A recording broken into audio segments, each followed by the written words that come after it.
Hi friends, welcome to Sudhasri kitchen. இப்போ நீங்கள் பார்த்துட்ருக்கிறது முருங்கைக்கீரை பொடி. முருங்கைக்கீரை பொடி நம்ம வீட்டில் இருந்துச்சுன்னா நம்ம எல்லாருமே ஆரோக்கியமாக இருக்கலாங்க. பல நூறு வகையான நோய்களை குணப்படுத்தக்கூடிய ஒரே கீரை முருங்கைக்கீரையே தான் இருக்கும். இந்த முருங்கைக்கீரை பொடி எப்படி செய்கிறதுன்னு வீடியோக்குள்ளே போய் பார்க்கலாம்.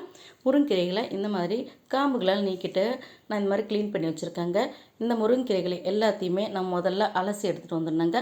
அப்போ தான் நல்லாயிருக்கும். இப்போ முதல்ல இந்த கிண்ணத்தில் இப்படி போட்டுக்கலாம். போட்டுட்டு அப்படியே தண்ணி ஊற்றி நம்ம அலச வேண்டியது தாங்க.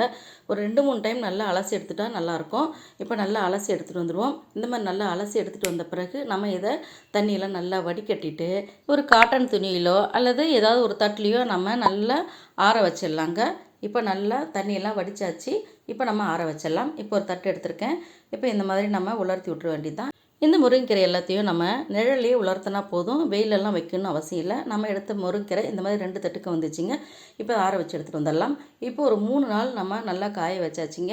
இப்போ பார்த்தீங்கன்னா இந்த முருங்கை இலையை பூரா இந்த மாதிரி நல்லா முறுமுறுன்னு வந்துடும் நமக்கு. அடுத்தது என்ன பொருள் சேர்த்து அரைக்கலாம்னு பார்க்கலாம். இப்போ வானிலையில் 2 டேபிள் ஸ்பூனுக்கு கடலைப்பருப்பு, 2 டேபிள் ஸ்பூனுக்கு உளுந்தம்பருப்பு சேர்த்துக்கலாங்க. இது எல்லாத்தையும் எண்ணெய் எதுவும் ஊற்றாமல் நம்ம ட்ரையாக தான் வறுக்க போகிறோம். இந்த மாதிரி ட்ரையாக வறுத்தா தான் நமக்கு எத்தனை நாள் ஆனாலும் முருங்கைக்கீரை பொடி வந்து ரொம்ப சூப்பராக நல்லாயிருக்கும். இல்லைனா சிக்குவடை அடித்த மாதிரி ஆகிடும். இப்போ நம்ம இதுக்கு காரத்துக்கு தகுந்த மாதிரி ஒரு 7 மிளகாய், 1 ஸ்பூனுக்கு சீரகம், 1 ஸ்பூனுக்கு மிளகு சேர்த்து நம்ம இதை வதக்கி எடுத்துக்கலாம். மிளகு சீரகம் சேர்த்து செஞ்சால் தான் இந்த முருங்கைக்கீரை பொடி ரொம்ப ஆரோக்கியமாக இருக்கும், ரொம்ப டேஸ்ட்டாகவும் இருக்கும். இப்போ நல்லா இதை கொஞ்சம் நேரம் நல்லா வறுத்துக்கிட்டே இருக்கலாங்க.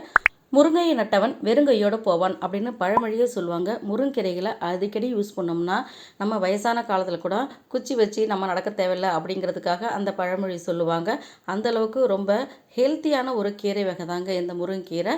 இப்போ நல்லா செவக்க இந்த மாதிரி வறுத்து எடுத்துக்கலாங்க. நல்லா கலர் சேஞ்ச் அளவுக்கு வறுத்த பிறகு இப்போ நம்ம ஸ்டவ் ஆஃப் பண்ணிக்கலாம். ஸ்டவ் ஆஃப் பண்ணிவிட்டு நம்ம இந்த முருங்கீரைகளை அப்படியே நம்ம சேர்த்துக்கலாங்க. இப்போ முருங்கையை பொதுவாக நம்ம இந்த பொடி இருக்கும்போது நம்ம வதக்கணும் அப்படின்ற அவசியமே இல்லை. நம்ம வதக்கமாக செஞ்சால் தான் நல்லாயிருக்கும். இப்போ கீழே எடுத்து வச்சுட்டு இந்த பருப்புகள் லேசாக சூடாக இருக்கும்போதே உப்பையும் தூளுப்பு தான் சேர்த்துக்கலாம்.